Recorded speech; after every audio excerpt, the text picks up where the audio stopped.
Hello photographers. Next thing today is we're going to talk about selective toning. So I'm going to open Photoshop and I'm going to open my file that I'm going to selective tone. Open.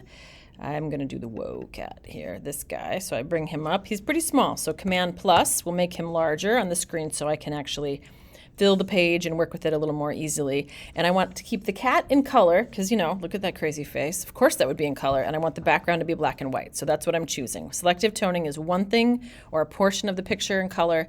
And then that's the toned part that's selected. And then the black and white is the rest. So let's start with, I like to start with quick selection. I feel like that often works the best for me. Remember, quick selection is different than a lasso. It's not an edge. You're going to select an area. Oh, that's not working. So let's try a different one. Object selection might be good for me. Let's try that. Sometimes if you have fuzzy edges like this, it's harder to use. So now, again, to select an area, I'm going to draw a box around the kitty. Oh, pretty good. Pretty good. I still want to refine my edges. So if you want to refine object selection, or quick selection goes best for that. And I think I'm going to go with the negative part. Remember, this is the plus and negative up here.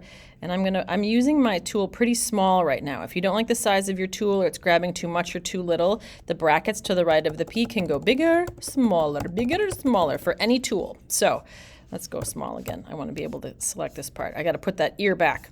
Now, I want the ear, but not the fluffy part. If you're doing a pet or something, see how this has got color behind it?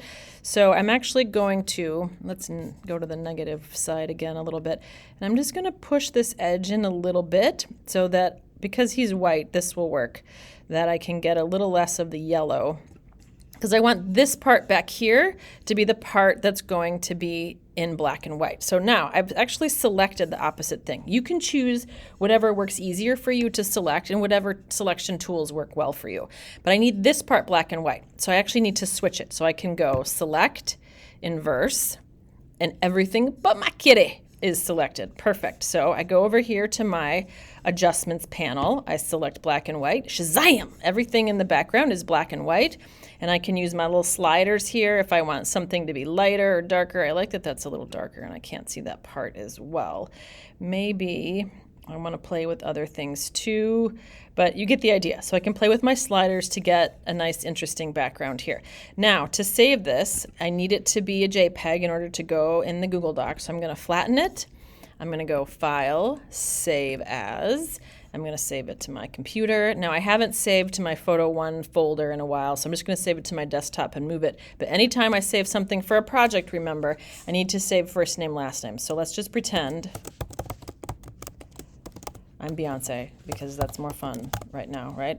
I'm going to do underscore. This is for my Unusual Perspectives project because I got a close-up of my kitty. So UP1 are the initials I'm going to use. Save it to the desktop. I'll move it into my folder in a minute. 8 is great. I click OK. Now I have a nice JPEG that I'm ready to put in that folder. I did not crop this looking at that, but you guys know how to crop. This is a selective toning demo. I would then take this. I would put it in the correct folder. It's for the Unusual Perspectives project. Goes there. All right, I'm done. Thank you.